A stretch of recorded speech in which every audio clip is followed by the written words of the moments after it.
Era muy breve, ¿qué ha pasado con la inteligencia artificial? Si finalmente es evolución o es un cambio nada más.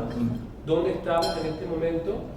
Creo que poco navegaremos, pero algunos casos de uso que estaremos comentando, y lo que a mi parecer es el foco en este momento de la inteligencia artificial, y es la inteligencia artificial responsable.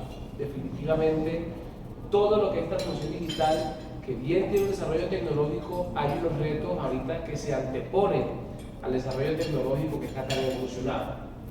¿Qué ha pasado con la inteligencia artificial?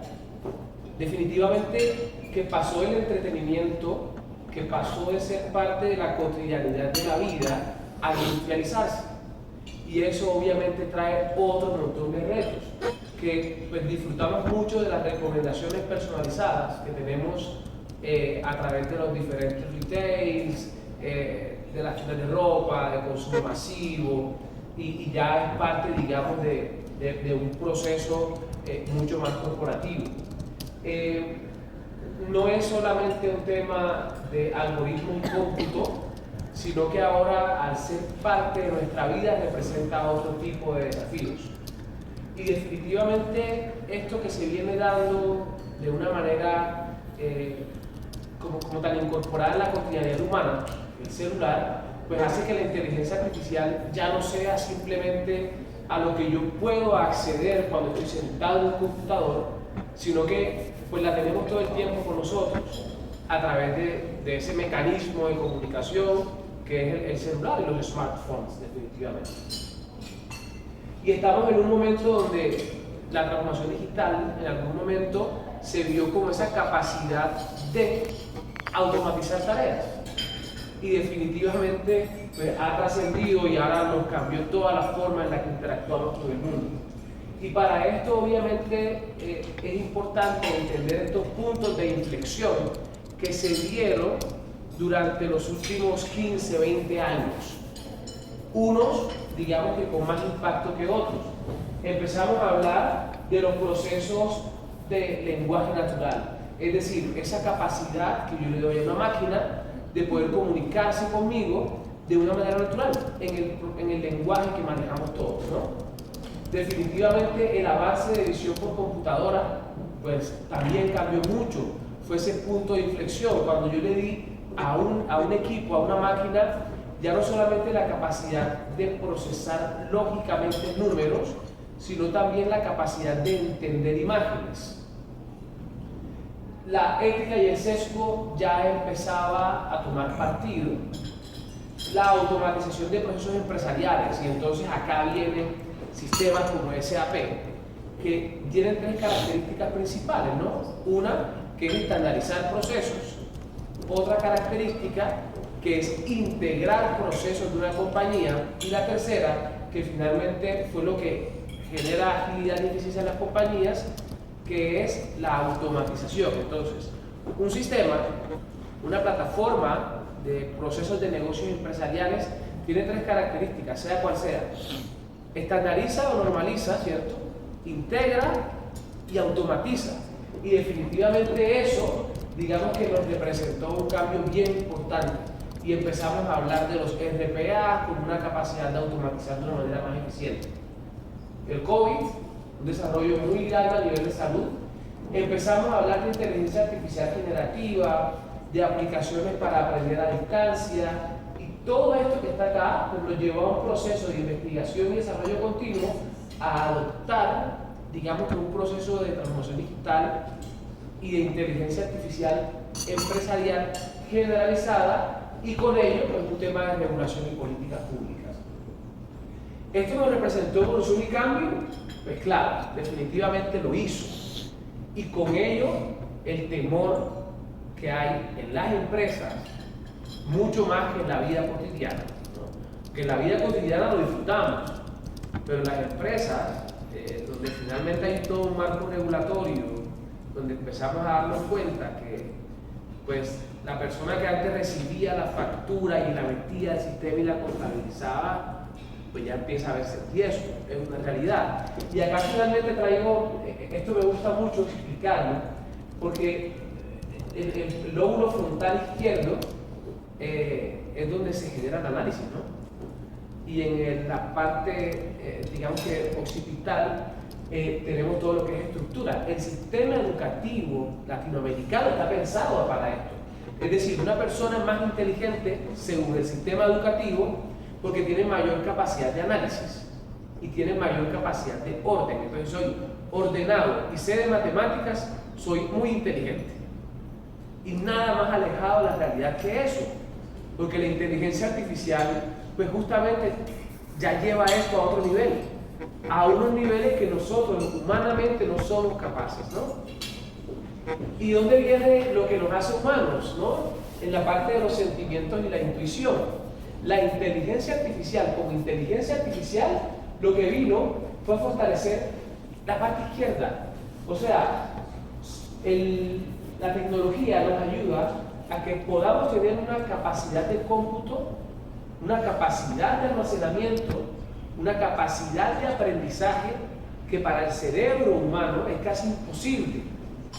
¿Sí? O sea, si yo les digo a ustedes cuántos son 50 millones por 245.3, todos vamos a patinar. Para la inteligencia artificial estos son nanosegundos. ¿Sí? Y cuando yo les pregunto por la tabla del 8, pues si no la usamos casi nunca, entonces va a ser difícil que podamos ir allá a la memoria a buscar un dato que no es que sepamos lógicamente, es que lo tenemos ahí almacenado y lo sabemos más en modo de texto. Bien han dicho muchos académicos, el cerebro es más un procesador de texto que un procesador lógico. Y eso es lo que ha hecho que la inteligencia artificial, a través de GPT, lo podamos incorporar de una manera tan sencilla y tan fácil, ¿no? Esto entonces, dice Gartner, digamos que incluso ayer debatíamos con unos colegas, pues ayer no, estos días en Andicom, y es, pues Gartner sigue siendo esta gran firma de investigación de mercado que de una manera muy agnóstica dice, mira, esto es lo que consideramos que está pasando. Y traigo, digamos que esta imagen justamente porque creo que le cambia un poco la perspectiva de la inteligencia artificial como un adversario, como una competencia de la actividad profesional humana, y más bien se convierte en un aliado, se convierte en algo que magnifica las capacidades. En el video, nosotros con inteligencia artificial cuando lo hacíamos, pudimos reemplazar a una persona por un robot. Y ven, es que realmente no te quiero reemplazar, es que realmente quiero que te ayude a. Gartner dice que, pues predice que muchos trabajos en realidad se van a separar entre los trabajos que hace la inteligencia artificial, los trabajos que hace el humano y los trabajos donde podemos coexistir. Eso es bien importante. Y es justamente donde habla de que no es que vamos a tener reemplazo total de trabajo, vamos a tener trabajos que vamos a aumentar, ¿cierto? Augment jobs. Acá hacen un listado de lo que va a pasar del 2023 al 2033. Y definitivamente todo lo que es predicción de clima, pues el meteorólogo ya ahí se va a complicar un poquito, ¿cierto? Pero cuando uno ve, por ejemplo, crear música, hoy en día hay aplicaciones de inteligencia artificial que tienen esa capacidad, ¿no? Entonces yo puedo plantear una idea solamente, y la inteligencia artificial es capaz de crear la base rítmica, la base armónica, la melodía, la letra de la canción, es real.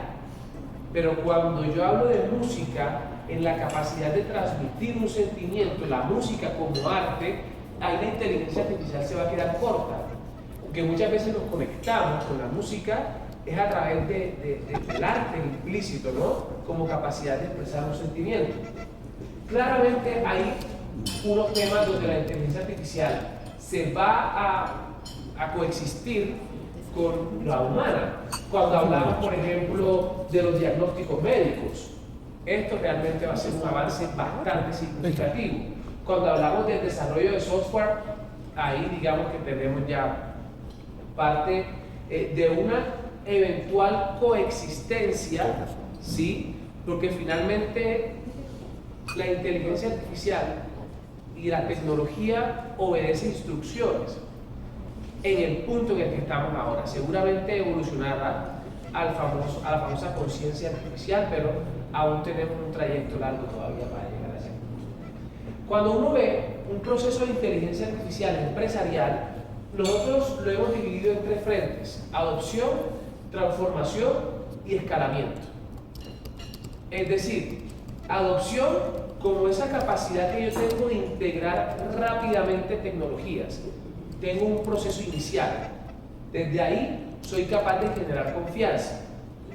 Cuando yo logro adoptar tecnologías, pues ya empiezo, digamos, a trabajar las sinergias al interior de las empresas, y eso finalmente lo que está buscando es un cambio profundo de impacto estratégico. ¿A través de qué? De agilidad y eficiencia. Y cuando yo estoy en un proceso de transformación y lo logro consolidar, definitivamente estoy pensando en escalamiento, que es esa adopción tecnológica en procura de transformarme, logro expandirla, logro replicarla y con ello generar un cambio cultural.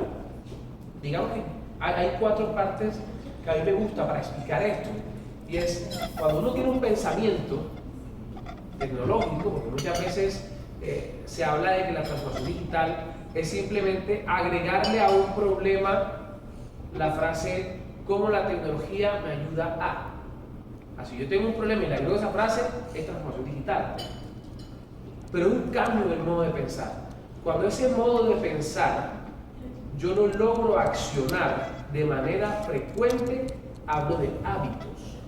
Y cuando un hábito lo ejecuta más de una persona, se convierte en cultura. Yo tengo un pensamiento que lo logro materializar en acciones, de manera recurrente lo convierto en un hábito, y cuando muchas personas tienen un hábito, entonces hablamos de un cambio cultural. Y eso tiene mucho que ver con la transformación digital, tiene mucho que ver con el cambio que están dando las empresas en la adopción de inteligencia artificial. La firma PwC tiene un framework, digamos que co-desarrollado con el Carnegie Mellon University, y justamente lo que dice es: espera, transformar una compañía en realidad sí o sí obliga a estos 6 campos, estos 6 frentes, estas 6 competencias. Yo no puedo pensar en simplemente transformar una compañía porque tengo una tecnología en la nube. Yo no puedo pensar en transformar una compañía porque ahora tengo acceso a los datos. Yo no puedo pensar en una compañía porque tengo un esquema de gobierno y un modelo operativo espectacular. Ni mucho menos pensar en que simplemente contraer la gente. Tenemos que hacer coexistir estos 6 frentes para pensar en una transformación digital en una compañía, que claramente arranca con un proceso de adopción, pero definitivamente cuando hablamos de una transformación digital de manera holística, tenemos que hacer confluir estos 6 elementos. Y claro, entonces, cuando lo vemos de esa manera, ¿qué significa entonces la inteligencia artificial para una compañía? Pues significa, y esto lo tomamos, lo que tenemos en la parte izquierda de la pantalla, de la última encuesta que hizo PwC en el 2022 acerca de la adopción de la inteligencia artificial. Les decía, las empresas tienen que adoptar un enfoque más holístico. Si bien contemplo las 6 competencias que veíamos en el framework anterior, los líderes de la organización están diciendo: mira, para yo transformarme en realidad, me focalizo en estas 3 cosas. La primera, y no es un orden, sino en términos de explicación, es modernizar mis sistemas. ¿Sí? Entonces, yo hago los procesos de X manera y le meto tecnología y me modernizo justamente para llevar mi compañía a otro nivel. Cuando modernizo los sistemas, definitivamente estoy buscando una excusa para transformar también mi negocio. Estoy diciendo, con tecnología logro cambiar el modelo de negocio. Y obviamente, para ello, donde confluyen las 2 cosas, tiene que ver con la toma de decisiones. Es decir, si yo me regreso al principio de todo esto, la inteligencia artificial, los datos, la analítica, tienen todo que ver. En la inteligencia de negocios y la analítica hay 4 pasos fundamentales. La gente dice: yo tengo datos que convierten en información, tengo información que convierte en conocimiento, y cuando ese conocimiento lo logro accionar, hablo de una ventaja competitiva. Y si yo estoy pensando en cambiar mi modelo de negocio, si estoy pensando en tener una compañía en mejora continua, pues hablo de inteligencia de negocio y hablo de analítica. Incluso SAP es de esas plataformas tecnológicas pioneras en, ¿sabes qué? La inteligencia de negocio y la analítica no es un proceso aparte de, está embebido. O sea, yo trabajo, opero transaccionalmente y coexisto con la toma de decisiones. Y ahí entonces tenemos una inteligencia artificial, inteligencia de negocios embebida. ¿Hasta qué punto esas empresas están buscando integrar tecnología de inteligencia artificial en sus operaciones? Esto es bien particular, porque digamos que hay 364 empresas, las líderes, digamos, de todo el continente americano, y se entrevistaron otras empresas, 639 empresas, que también son empresas con alto impacto a nivel de la adopción de la inteligencia artificial. ¿Y qué es lo particular de todo esto? Que pues, los líderes definitivamente están diciendo, no me puedo poder aprobar mucho. ¿Por qué? La tecnología se desbloqueó. Esto es una realidad. Es decir, ya no se trata de que una empresa tenga una capacidad y otra no la tenga. Es que ya todos podemos acceder a una nube y todos podemos tener unos servicios de cómputo y de almacenamiento muy top. Es real. Lo que pasa es que quién tiene o quién se atreve a hacerlo primero. Eso es lo que va a marcar la diferencia en el desarrollo tecnológico. Y eso es lo que está pasando. Por eso vemos líderes definitivamente abocados a hacer procesos y digamos que empresas que no son líderes haciendo prueba de concepto. Listo, voy probando y voy viendo esto cómo se va adaptando a la compañía. Tengo una consulta. La definición de inteligencia artificial es clara para todos, para ese tipo de preguntas. ¿La gente siempre entiende lo mismo o es? Mira, en las encuestas se trata de dar un contexto. Eso es importante. Entender que la inteligencia artificial no es un concepto nuevo, que la inteligencia artificial viene desde la Segunda Guerra Mundial, cuando Alan Turing desarrolló la máquina Enigma. O sea, la máquina Enigma se desarrolló justamente para darle a los alemanes en ese momento confundir, ¿no? Es decir, yo tengo una máquina que es capaz de descifrar los mensajes y es capaz de dar nuevos mensajes y que el alemán no sepa realmente de dónde sale, si es una máquina o es un humano. La inteligencia artificial pensada para imitar el pensamiento humano, el análisis humano. Cuando yo eso lo logro integrar a procesos empresariales con mayor capacidad de cómputo y de almacenamiento, entonces ya hablo de tecnología. ¿Listo? Tratamos de dar ese contexto en las encuestas, pero es muy cierto lo que estás diciendo y por eso no se puede hacer una encuesta tan masiva.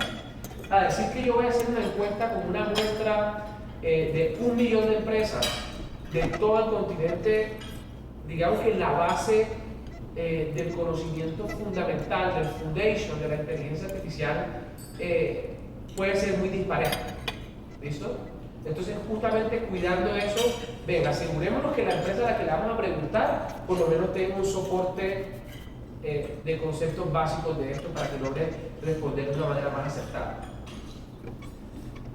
Parte de lo que preguntábamos también era qué objetivos empresariales han buscado alcanzar. Y esto es bien importante. Fíjense que el 44% de las empresas dicen que está buscando pues, ser más eficientes, ¿no?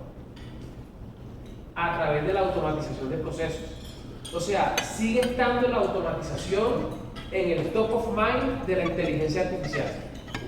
O sea, ya no tengo, en este instante, no tengo inteligencia artificial para generar nuevo contenido, para generar, digamos que desarrollo de producto, para que me ayude a tomar decisiones. No. Todavía, a este punto, la inteligencia artificial la estoy usando para hacer tareas cada vez más eficientes. Eso es una realidad. Eso demuestra de alguna forma que los procesos de transformación digital dentro de las empresas se han fallado. ¿O no? Gartner hace unos años dijo que el 82% de los proyectos de inteligencia artificial estaban fallando. El 82%. Eso no es una cifra menor. Ahora unos años después. Claro. Eso fue 2017, 2016. Eso es un número importante. El 82% están fallando. No están fallando por el hecho de que no logren la automatización. Están fallando porque no están logrando el impacto con el cual fue pensado. ¿Sí? Es que, digamos que en mi época de consultor desarrollador hacía proyectos de inteligencia de negocios. Y yo me acuerdo que la gente llegaba y decía, yo quiero este proyecto para automatizar un montón de Excel. ¿En serio van a cambiar el modelo de negocio y vas a generar más ingresos y vas a mejorar la experiencia del cliente automatizando Excel? Y eso es justamente lo que está pasando cuando desbloquean el GPT, ¿no? Que ahora la generación de contenido es mucho más fácil, mucho más rápida. Pero tienes razón. Digamos que me cuesta, que soy muy honesto y te traslado una opinión muy subjetiva, pensar que es que esté fallando. Yo creo que el proceso ha sido mucho más lento que lo que el desarrollo tecnológico nos permite hacer. ¿Por qué? Por un tema de evangelización, por un tema de cultura, porque le cuesta a la compañía. Es decir, yo llego y digo, a ver, de ahora en adelante yo no quisiera a nadie generando reportitos. Yo quisiera tener un GPT interno en la compañía y que yo le pueda hacer todas las preguntas de mi negocio. Ya, ¡pum! La pregunta, como la entiende.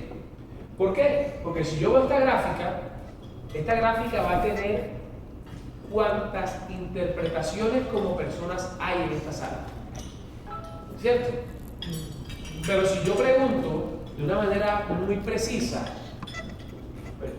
mira, dime qué es lo que está pasando aquí, a un ChatGPT, este lo va a decir primero en cuestión de segundos, ¿cierto? No que va a quedar como nosotros, no va a pasar, ¿cierto? Y segundo, pues que me da una opinión que obedece a una lectura de unos patrones. Entonces, ¿qué es lo que ha pasado acá? Es que la tecnología ha avanzado, se ha desbloqueado y todavía hay empresas, hoy, hay empresas que yo visito en Colombia. Mira, vamos a llevar esta plataforma a la nube. No, yo no quiero, no, en la nube, uy, no, yo prefiero tener mi cuarto de servidores aquí atrás.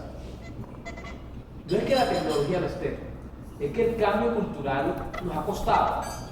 La tecnología nos ha obligado al cambio, pero nos ha costado. ¿Por qué? Por lo que les decía al inicio, es que es una forma de pensar que logro accionar y que cuando los contagio a todos ustedes, entonces lo convierte en un hábito. Y cuando todos estamos en esa misma sintonía hay un cambio de cultura. Eso es lo que no está pasando en este momento. ¿Y lo siguen eso hoy? Claro. Esa pregunta, cuando le preguntan a la gente si lo quieren llevar a la nube. No, pero es que le estoy hablando de una reunión de hace 6 meses. No te estoy llevando a algo lejos. Es que yo no me quiero casar con la nube y pagarles a ellos tanto tiempo de por vida y depender de ellos. Yo prefiero tener mis servidores ahí y mi data center aquí. Es que la idea un poco más de, si estoy bien, déjeme tranquilo. O sea, claro, para eso me estamos funcionando. Claro, hay un libro que me leí que se llama Las 22 leyes inmutables del marketing. Me encanta, es un librillo pero espectacular. Y el libro dice eso, ¿no? Pues muchas veces no es tan importante ser el mejor como ser el primero. Y demuestran un montón de casos. Ser el primero en tu categoría. Y si tú eres el primero, crea una nueva categoría donde tú seas el primero. Eso fue lo de Pepsi Generation Next, ¿no? La nueva generación de las gaseosas. No puedo ser el primero, Coca-Cola fue la primera, pero pues yo genero una nueva categoría donde yo sea el primero. ¿Listo? ¿Esto por qué te lo digo? Digamos que argumentando que el problema ya no está en quién accede y quién no, es que ya todos tenemos acceso. El problema está en quién lo hace primero. Y entonces las startups empezaron todos los ex empleados de las Big Four, de las grandes empresas de tecnología, fundaron startups, se taparon de plato unos años. ¿Y qué está pasando ahora? Que ahora las grandes empresas se lo tomaron en serio y ahora, ¿sabes qué? No, porque ahora voy a hacer esto que tú estás haciendo, lo voy a industrializar con un músculo financiero que a las startups, digamos que le cuesta un poco más, ¿no? Muy bien. Importante acá, ¿quién está decidiendo qué hacer con la inteligencia artificial? pues sigue siendo las áreas de tecnología de las compañías. ¿Esto está mal? No. Pero esto que está pasando acá es justamente lo que empieza a restringir un cambio completo en la cultura. ¿Listo?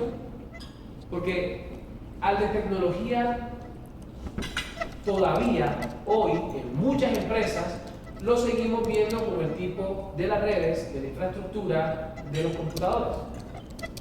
¿Ha cambiado? Claro, ha cambiado. Pero incluso en la firma estamos diciendo, espera, si bien, por ejemplo, yo pertenezco al área Advisory, Technology, Inteligencia Artificial. Ahí pertenezco.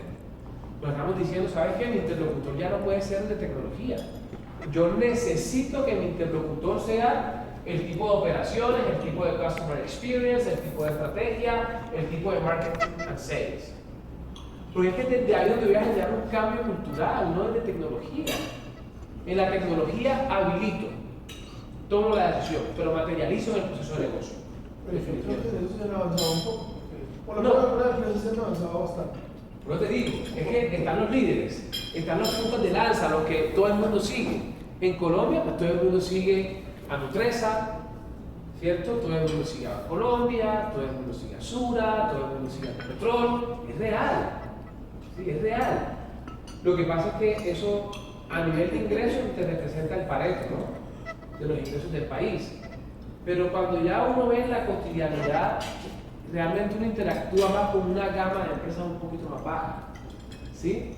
Y ahí es donde uno percibe todavía mucho eso. Tecnología lo lleva a uno y te dice, listo, hablemos con el de marketing.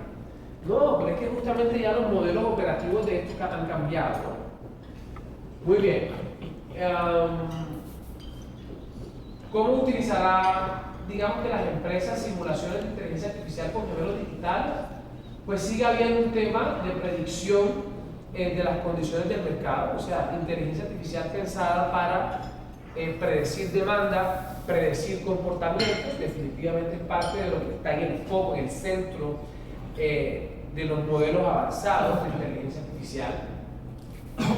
Los componentes de planeación y mercadeo, soporte financiero. Y acá digamos que llega GPT, definitivamente cambió todo, como les decía, ¿no? Pues, somos más procesadores de texto que procesadores lógicos, eso es real. Tenemos que traer a Microsoft, definitivamente toca traer a Microsoft. ¿Por qué? Porque es la herramienta ofimática más utilizada.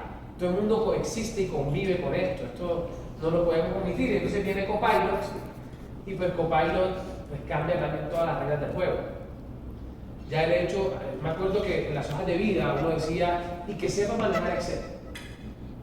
Y que sepa hacer un buscar bien, que sepa manejar PowerPoint, ¿no? Y eso ha cambiado, entonces ahora pues yo tengo un asistente de Microsoft que le digo, haz la búsqueda, haz el cruce de las tablas en texto, y él es capaz de replicarlo. Igual pasó en PowerPoint. Decirle al PowerPoint, mira, crea una presentación a partir de un documento. Y entonces ahora yo tenía un área encargada de procesar ese tipo de información, ya no. Esto fue lo que más me sorprendió de Copilot, que debe estar saliendo al público a finales de este mes o en octubre. Y es la capacidad de leer la cara de la gente y decir cómo se sintieron. Oye, ¿cómo se sintió la gente en esta reunión? O yo no pude estar en la reunión, o entré tarde, ¿por dónde va la reunión? Y él está tomando apuntes todo el tiempo, está aprendiendo todo el tiempo. Esto fue muy sorprendente. Definitivamente, aplicaciones muy atadas al tema de las imágenes, para crear código, para crear imágenes. Por ejemplo, esta última, la inteligencia artificial capaz de hacer esto a partir de una imagen como esa. Definitivamente, los asistentes virtuales, pues estos fueron los que conocimos, pero el IoT entonces nos lleva ahora a hablar con la nevera, ¿no? Con el refrigerador. Entonces yo ahora, el refrigerador sabe cuál es mi consumo de frutas y verduras, y cuando él percibe con sensores que se están acabando, él mismo hace la orden del pedido al éxito, al disco, a Carrefour, al Lícido, ¿es cierto? Y entonces te llega la fruta y la verdura por la puerta trasera de la nevera. tu nevera siempre está abastecida. O sea, asistentes virtuales no pensamos de esta manera, sino dándole la capacidad de inteligencia artificial a cualquier mecanismo que tenga con el teléfono, básicamente. Y entonces tiene este tema de multimodalidad, que fue también muy chistoso, les cuento que fue chistoso. En el 2018, la inteligencia artificial era capaz de detectar los colores de la imagen. En el 2020, capaz de detectar que había, digamos, un ratón y había un tobogán. Y ya en el 2022, inteligencia artificial capaz de detectar qué pasaba en la imagen. Un hámster intentando deslizarse por un tobogán. Un hámster que se siente frustrado porque no puede pasar. O sea, él detecta lo que siente el hámster en la foto. Esto es real, no, esto es real, ¿no? Esto es una prueba. Me causó risa que estaba frustrado. ¿Cómo? Me causó risa que estaba frustrado. ¿El qué, perdón? El consumidor. Que me causó gracia que es que está Sí, frustrado. sí, sí, increíble, claro. Y que le dice debe ir al nutricionista y al psicólogo. Entonces, cuando uno ve estas aplicaciones, uno las ve en la cotidianidad de la imagen, ¿no? Dicen que al 2025 el 50% del contenido de marketing en el mundo va a ser generado por inteligencia artificial. El reto entonces de las personas que trabajan en comunicación, a mí me parece de las áreas más, digamos que retadoras en este momento. Porque yo puedo poner una idea y decirle a la inteligencia artificial que me genere todo un artículo de eso. Entonces, incluso yo le puedo decir, párate en este punto crítico y a partir de ahí genera. Hay que reinventar. El operador de ascensor dejó de existir. No es que el comunicador y el de marketing deje de existir, ni más faltaba, estoy seguro que no. Pero sí toca entonces ver cómo lo convierte en un arte que me aleje del cómputo y almacenamiento y lo vea más por la sensibilidad del arte que representa escribir. Insights importantes. Colombia definitivamente lidera en Latinoamérica la adopción de inteligencia artificial a nivel del sector público. A mí me sorprendió, pero es real. ¿Listo? Esto es Forbes, de Economist, luego les comparto las referencias. Brasil lidera la adopción de inteligencia artificial con el 63% de las compañías que tienen al menos una solución de inteligencia artificial implementada en sus procesos. 40 millones de personas han sido incluidas en el sistema financiero gracias a la inteligencia artificial. ¿Pero en cuál sistema financiero? ¿De dónde? Colombia. Colombia. Chile, Uruguay y Colombia la lideran con el 54% de preparación. Es decir, ya no solamente estoy viendo que las empresas lo adoptan, sino que yo como país estoy tomando unas decisiones en términos de la infraestructura tecnológica del país para que las empresas puedan desarrollar ahí. Entonces ahí es donde vienen los famosos proyectos de implementación de 5G.